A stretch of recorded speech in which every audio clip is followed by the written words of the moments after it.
Hi everyone, let's analyse chart of Nifty. Nifty के analysis करते हैं, देखते हैं आने वाले टाइम में मार्केट का क्या डायरेक्शन हो सकता है। तो थोड़ा इस बार जो है वेव एनालिसिस करते हैं और देखते हैं कि मार्केट का स्ट्रक्चर किस टाइप का है। तो मेरे अकॉर्डिंगली जो मुझे समझ में आता है, ऑल्दो आई एम नॉट इतना मुझे पता नहीं है वेव्स के बारे में, बट थोड़ा बहुत जो मैं लगाता हूँ वो चीज़ें सही बैठ जाती हैं। तो मुझे ये लगता है कि फर्स्ट वेव जो करेक्शन का बना वो ये ए वेव बना, एंड सेकंड वेव जो बना ये बी वेव बना, एंड थर्ड वेव जो बन रहा है ये जो बन रहा है ये सी वेव बन रहा है। और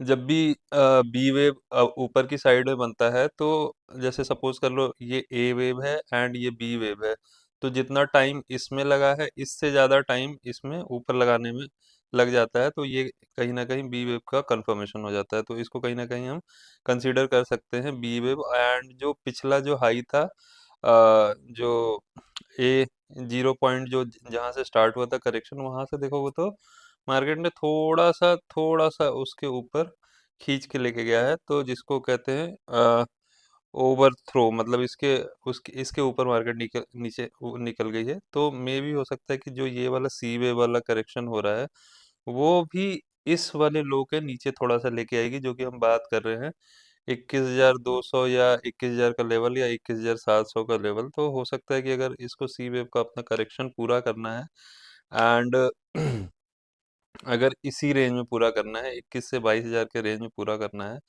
तो वो यहाँ पर इस वाले जोन तक ला सकता है। बट अगर क्रैश होना है मार्केट, तो फिर ये लेवल्स टूट सकते हैं, जो 21,200 वाले लेवल्स है ये ब्रेक कर सकते हैं। तो करंटली मार्केट जो है अपने सी वेव वाले स्ट्रक्चर में है। अगर आप देखोगे तो ये जो वेव है वो सी वेव, और सी वेव की खासियत क्या होती है कि इसमें स्पीड होता है। तो आप देखोगे तो इसमें स्पीड कहीं ना कहीं आपको देखने को मिल रहा है। ठीक है, यहाँ पर इसको ऊपर आने में एक दो तीन चार कैंडल लगे, और इसने चौथे कैंडल में डायरेक्टली यहाँ पर इस वाले जोन को, इस वाले ट्रेंड लाइन को कट कर दिया।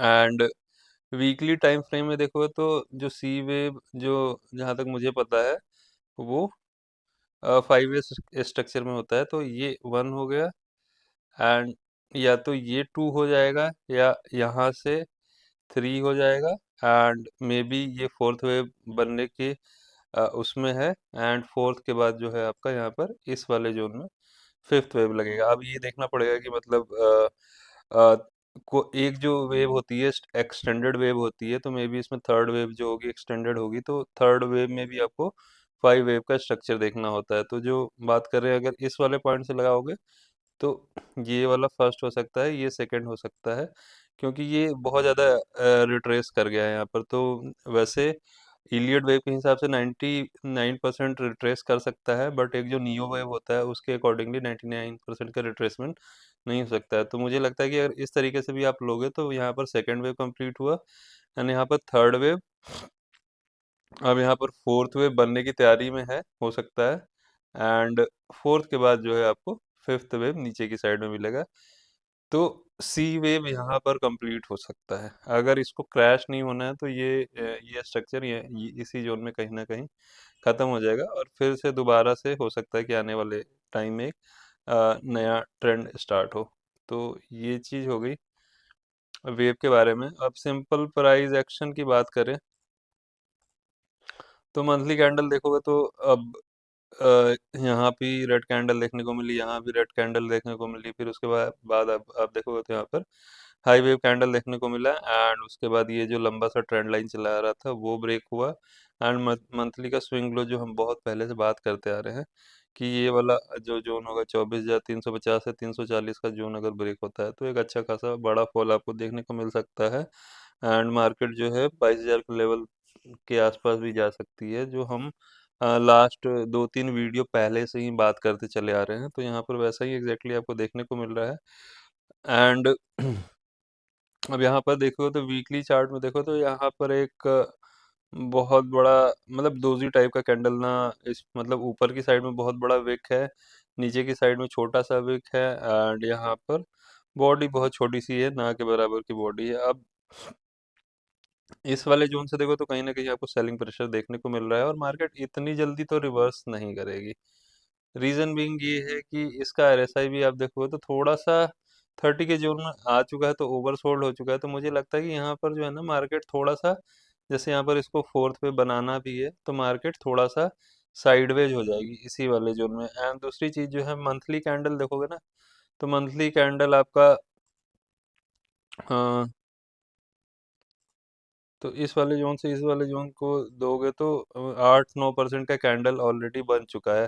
ठीक है, तो जो मार्च मंथ का फॉल होना था वो ऑलरेडी हो चुका है। तो मार्केट मुझे लगता है इसी जोन के कहीं ना कहीं आसपास क्लोजिंग दे दे, या इसी जोन के आसपास रहे मार्केट जो है 22,817 से लेके, या इसी जोन में कहीं ना कहीं क्लोजिंग कर दे। एंड जब नेक्स्ट मंथ स्टार्ट होगा तो उसके बाद में भी आपको यहाँ पर दोबारा से फॉल कंटिन्यू होते हुए देखने को मिल सकता है। एंड हम 21,200 और 22,000 के जोन में आ सकते हैं, और इस वाले जोन में आएंगे तो मुझे लगता है कि कोई ना कोई अच्छा न्यूज़ आपको मिलेगा। और यहाँ से यहाँ आने के बाद जो है, इस जोन में आने के बाद यहाँ इस जोन में आने के बाद यहाँ से आपको हो सकता है कि एक अच्छा बाउंस बैक मिले, क्योंकि निफ्टी का जो है वो भी कहीं ना कहीं सपोर्ट वाले एरिया पे, आरएसआई के अकॉर्डिंगली भी सपोर्ट वाले एरिया पे मार्केट आ जाएगी, तो वहां से आपको बाउंस बैक देखने को मिल जाएगा। अब सपोज कर लो ये फॉल तो हो चुका है, अब ये फॉल कैंसिल कब होगा? मतलब अगर आपको पॉइंट ऑफ व्यू अपना चेंज करना है कि यहाँ से अगर हो सकता है, ये भी हो सकता है ना कि मार्केट यहाँ से रिवर्स कर जाए, तो जब मार्केट इस जोन के ऊपर आ जाएगी, जो हमने ब्रेक डाउन का लेवल बात करा था 24,340 और 24,350 के जोन के ऊपर अगर मार्केट क्लोज करना स्टार्ट करेगी, तभी हम मानेंगे कि ये फॉल कंप्लीट हो चुका है और मार्केट ऊपर की साइड में जा सकती है। ऐसा क्यों कह रहे हैं, कह रहा हूँ मैं?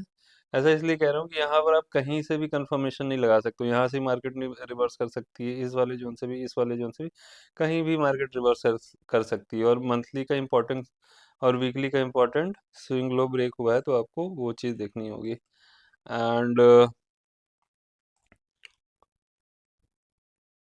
छोटे टाइम फ्रेम में अगर आप देखोगे 15 मिनट्स, तो मार्केट ना बहुत डिफिकल्ट वाले सिनारियो में थी। आप यहाँ पर देखोगे, यहाँ पर गैप डाउन हुआ, गैप डाउन के बाद ऊपर आई मार्केट, फिर नीचे गई, फिर उसके बाद गैप डाउन हुआ, गैप डाउन होने के बाद फिर मार्केट साइडवेज हो गई इस वाले जोन में, फिर उसके बाद गैप डाउन हुआ, गैप डाउन होने के बाद फिर मार्केट नीचे गई, फिर मार्केट ने अपने आप को थोड़ा सा रिट्रेस किया।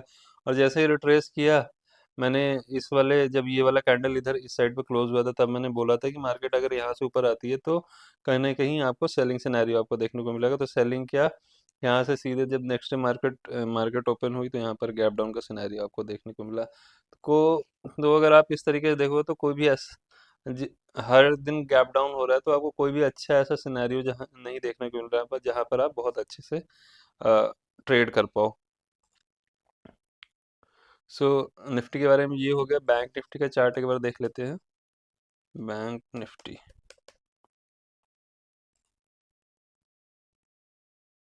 तो बैंक निफ्टी का सीधा सीधा फॉल है। एंड बैंक निफ्टी तो काफ़ी ज़्यादा निगेटिव वैसे तो लग रहा है, बट देखते हैं यहाँ से।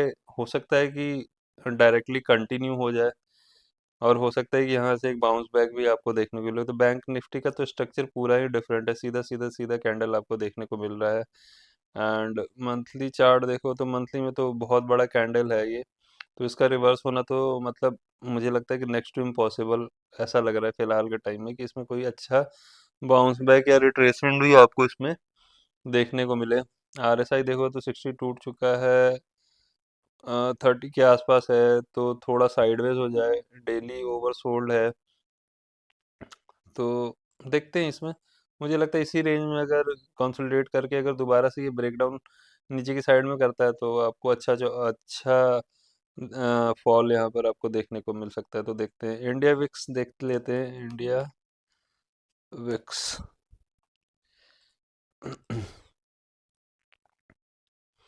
इंडिया विक्स भी अभी उसी लेवल पे है जो हम बात करके गए थे, 23-24 के आसपास ही जो है इंडिया विक्स है। तो इंडिया विक्स में अभी अभी इंडिया विक्स जो है 35-34-35 के रेंज में अभी तक नहीं पहुंचा है। तो ठीक है, अगर इसके ऊपर निकलता है तो 22,000 वाला जोन भी आ जाएगा। इसके ऊपर निकलेगा तो आपको कहीं ना कहीं क्रैश का सिनेरियो आपको देखने को मिला। 35-36 के ऊपर इंडिया विक्स निकलता है तभी क्रैश आपको देखने को मिलेगा। एंड थोड़ा डाउ जोन्स को देखते हैं। डाउ जोन्स भी अपने सपोर्ट वाले जोन में कहीं ना कहीं आया है, जहां से यहाँ पर ब्रेकआउट हुआ तो उस जोन में आ चुका है। एंड क्रूड की बात करें तो क्रूड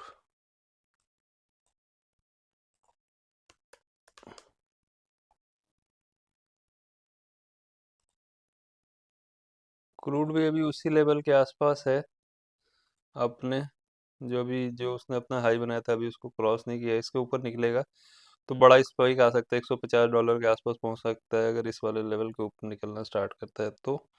एंड बिटकॉइन की बात करें तो बीटीसी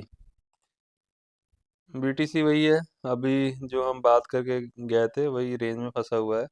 इस वाले जोन के ऊपर निकलेगा बिटकॉइन, 80,560 के ऊपर निकले, 70 के ऊपर निकलेगा, सस्टेन करेगा तभी बिटकॉइन में आप सोचना कि बॉटम बन चुका है। नहीं तो हो सकता है कि यहाँ से भी जाके आपको कहीं ना कहीं रिवर्सल आपको देखने को मिले। तो अब हो सकता है देखना है कि ये सी वेव है, सी वेव यहाँ कंप्लीट होता है और फिर दोबारा से ऊपर की साइड में रैली कंटिन्यू करता है कि नहीं करता है, वो चीज़ आपको देखनी पड़ेगी। एंड यहाँ से अगर नीचे की साइड में ब्रेकडाउन होगा तो फिर आपको 48,000 का लेवल के आसपास का लेवल आपको देखने को मिल जाएगा। अदरवाइज अगर इसके ऊपर निकलता है, 80,600 के ऊपर निकलता है, तो दोबारा से आपको अपसाइड देखने को मिलेगा। बट मुझे नहीं लगता कि इतनी जल्दी निकल जाएगा, थोड़ा टाइम तो लगेगा यहाँ पर, मतलब एटलीस्ट एक आध 2 महीने तो और यहाँ पर खड़ा रहना चाहिए, उसके बाद ही कोई रैली बननी चाहिए। So this is all about, thank you so much everyone.